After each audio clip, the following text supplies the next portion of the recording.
All right, let's jump into some trending tidbits. This time we're exploring Stephen Bartlett's Happy Sexy Millionaire.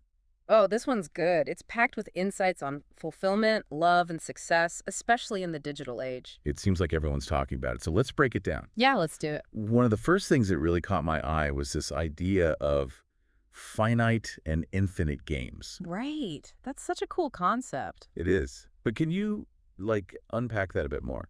Totally. So Bartlett's saying that we're often conditioned to approach life like it's a finite game, right? Like there's a winner and a loser. Okay, yeah. And it's all about hitting these milestones, you know? By a certain age? Yeah, exactly. Graduate by this time, get married by that time. Get the corner office, have 2.5 kids? The whole 9 yards. But then he flips the script and asks, what if life is more like an infinite game? Hmm. It's not about winning or losing. It's about continuing to play. Yes, it's about constantly growing, learning, adapting. It's about enjoying the process and bringing others along with you. I like that. It takes the pressure off. Yeah. And that's where this whole idea of being enough right now comes in. Oh, that's such a good point. I think so many of us struggle with this feeling of needing to constantly achieve more to be worthy. Totally. Bartlett's challenging that whole societal conditioning head on, Like, we are inherently worthy just as we are. regardless of our achievements. So how does this idea of worthiness play out in the context of social media? Because I know Bartlett has some pretty strong opinions about that. Oh, for sure. He sees social media as this kind of like battleground for status. Where everyone's presenting these curated, perfect lives. Right. And the algorithms just feed into that, rewarding the people who are portraying this illusion that everyone else is happier, more successful. Then you. Exactly. Yeah. Have you ever scrolled through your feed and felt that like pang of comparison? Oh, yeah, constantly. It's like everyone's living their best life while I'm just over here trying to survive. And that's our brains playing tricks on us. Bartlett calls this the lazy, biased CEO analogy. What's that? So he's basically saying our brains are wired for efficiency. They rely on these shortcuts and comparisons to make decisions. Oh, I see. It's like a survival mechanism from back in the day when we had to make quick judgments to survive. Oh, yeah, like saber-toothed tiger. Yeah, exactly. But those same shortcuts can be detrimental in today's world. Yeah, I can see that. Because we're constantly bombarded with these, curated images and highlight reels. Right. So you see someone's perfect vacation on Instagram, and your brain instantly compares it to your everyday life. And you just feel bad about yourself. Yeah, it's like comparing apples and oranges. So how do we break free from this comparison trap? Bartlett seems to offer a pretty simple solution. Yeah, he's all about the power of gratitude. Just being grateful for what you already have. Exactly. Shifting your focus from what you lack to what you have. I like that. It's a good reminder to count your blessings. And there's actually a ton of research backing up the benefits of gratitude. Oh, really? Yeah, it can improve your mood, reduce stress, boost your immune system. It's like this reset button for your brain. That's incredible. So gratitude can really help us appreciate our present. Yeah. But what about our future goals and aspirations? What does Bartlett have to say about that? Well, he challenges this idea that we all have a single fixed passion. That one true calling thing. Exactly. It can feel incredibly limiting. Yeah, like you're supposed to just magically stumble upon this thing you're meant to do for the rest of your life. Bartlett argues that passion is often created, not discovered. It's about finding something you enjoy that engages you and then just pouring your heart and soul into it. So it's more about cultivating passion than waiting for it to strike. Yeah, exactly. He calls it invisible PR, this idea that consistent effort, even when no one's watching, will eventually build a reputation and lead to opportunities. It's about showing up and doing the work, even when it's tough. And he links this to Warren Buffett's concept of compounding interest. Oh, interesting. Think about it. If you consistently invest a small amount of money over a long period, the returns are huge. So it's not about one big investment. It's about consistent effort over time. Precisely. And that applies to any area of life, career, relationships, personal growth. It's about playing the long game. That's pretty inspiring. Makes Yeah. me think about my own goals and how I can apply that principle of consistent effort. Yeah, it's about identifying what matters to you and then taking action, even if it's just small steps each day. It's not about chasing some overnight success. It's about embracing the journey and trusting the process. About it. This is such a good reminder. It's so easy to get caught up in the hustle and forget about the importance of consistency. It really is. But hey, that's just the beginning. Bartlett has so many more great insights about creating a fulfilling life. I can't wait to dive into more trending tidbits. Me neither.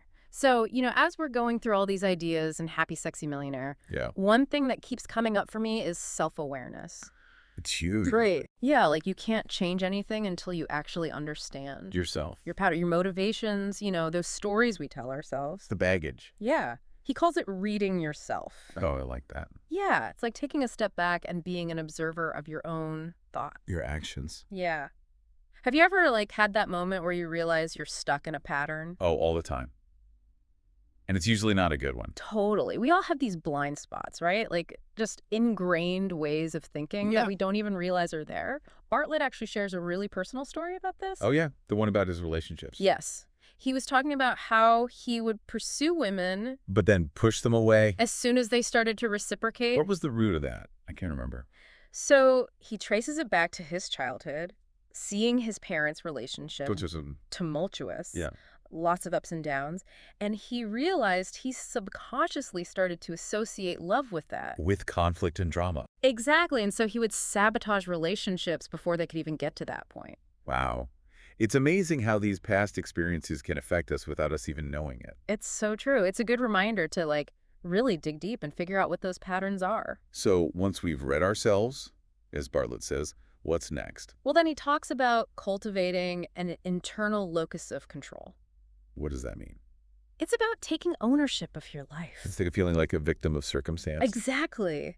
You become the driver. I like that. You focus on what you can control. No, you can't. Yes, and that's huge for achieving anything, really. It's all about mindset. Mindset is everything. He tells this funny story about a friend who was always complaining about this client. Who never paid on time. Yeah, always late with invoices. But it turns out there was just this formatting error on the invoice. Oh, no. Simple fix. But the friend was so busy blaming the client that he didn't even see it. That's so relatable. Right. It shows how our mindset can literally blind us to the solutions. So true. If we're always blaming others, we never actually take responsibility. And we give our power away. Bartlett challenges us to ask, what role am I playing in this? And what can I do to change it? Yes. Okay, so we've got self-awareness, taking ownership. What about motivation? How do we stay motivated when things get tough? Well, Bartlett talks about intrinsic versus extrinsic motivation. Oh, yeah, the classic. Right. So intrinsic motivation comes from within. You do it because you love it. Exactly. It's fulfilling. It's enjoyable. Extrinsic is all about external rewards. Money, recognition, or avoiding punishment. Exactly. And extrinsic can work in the short term. But in the long run, It's not sustainable. you burn out. Yeah. Have you ever noticed when you're doing something you love, you don't even think about the reward? Oh, totally. You're just in the zone. Yeah, you're in flow. Mm. And that's a sign you're tapping into that intrinsic motivation. You're not doing it for the likes or the money. You're doing it because it truly matters to you. Bartlett actually talks about how he lost motivation for social media when his following grew. Because it became more about those external rewards. Exactly. It wasn't about expressing himself anymore. That's a good point. It's easy to lose sight of why we started doing something. It's a reminder to always check in with ourselves, Make sure we're aligned. with our values, and that we're finding that intrinsic satisfaction. Love it. So self-awareness, taking ownership, intrinsic motivation. What else does Bartlett say we can do? He talks about building a skill stack, which is a super cool idea. What's that? So it's basically you don't have to be the absolute best at one thing. You can have a variety of skills. Yes, it's about being well-rounded, having a range of skills that complement each other. So instead of just being like a writer, you could also have skills in marketing or design. Exactly. That's how he became successful, actually. Oh, really? Yeah, he had skills in public speaking, social media, even personal branding. That makes sense. So it's about combining skills to create something unique. And marketable. Something that makes you stand out. So anyone can create their own skill stack Absolutely. Figure out what skills are valuable in your field. and start building. It's the best way to set yourself apart. Love that. Okay, so practical advice, check. What else? He also talks about time management. Oh, time management, everyone's favorite. Right. But he has this really cool analogy with a sand timer. Oh, I'm intrigued. He says to imagine, you could actually see your time pouring out. That would be terrifying. And motivating. Right. It would make you think twice about how you're spending each minute. What would you do differently if you could see that sand slipping away? Exactly. Would you still be scrolling endlessly? Probably not. Would you say yes to everything? That's a big one. I'm definitely a people pleaser. Bartlett is actually a big advocate for the power of no. Learning to set boundaries. Yes. Saying no to things that drain your energy. Easier said than done, though, He shares a strategy he uses, like he charges a minimum fee for everything. for his time. That way, he weeds out anything that's not a good fit Smart. It's about valuing your time. and letting go of things that are no longer serving you. Relationships, commitments, even stuff. Clutter. Anything that's holding you back. It's about creating space for what truly matters. Yes. Becoming a master of no. That's the goal. So much good stuff in this book, Ray. Seriously. It's like a masterclass on life. What's resonating with you the most so far? I think it's this idea of calling off the search for happiness. Oh, yeah, that's a good He word. talks about how he achieved all the things, the happy, sexy millionaire goals. But he still wasn't happy. It's like he was chasing this illusion. Right, thinking that those achievements would be the key. But it's not about that. It's an inside job. So how do we get off that hamster wheel? He had this realization that he didn't need to fix himself. He was already enough. Exactly. Yeah. And I think that's something a lot of us struggle with. We're always trying to be more. But he's saying embrace your imperfections. Love yourself as you are. Right now. Find the joy in the journey. That's where the real happiness is. It's about being, not becoming. Perfectly said. All right, so we're back, wrapping up our trending tidbits from Happy Sexy Millionaire. Such a good book. Really makes you think, right? Yes. So in the last part, you were talking about this idea of calling off the search for happiness. Yeah. What exactly did Bartlett mean by that? So it's like we're always chasing happiness, right? Like it's some destination. If I just get that promotion, Or buy that house, find the perfect partner, then I'll be happy. but it never really works out that way, does it? Nope. You're always chasing the next thing. Never satisfied. Always one step behind. So what's the alternative? How do we get off that hamster wheel? Well, Bartlett realized the more he chased external validation, The achievements. yeah, the more unhappy he became. It's like a trap. It is. So his big aha moment was when he realized What? he didn't need to fix himself. He didn't need to be more. He was already enough. I think that's such a powerful message because so many of us feel like we're not enough. We're always striving to be better, to do more. But he's saying you're already worthy. As you are, Oh, right yeah. here, right now. It's about acceptance, Oh. embracing your imperfections. It's about being, not becoming. Yes. Love that. So we're letting go of that need to become something else. And just being present. What else does Bartlett recommend for, creating that fulfilling life? He talks about focusing on intrinsic goals.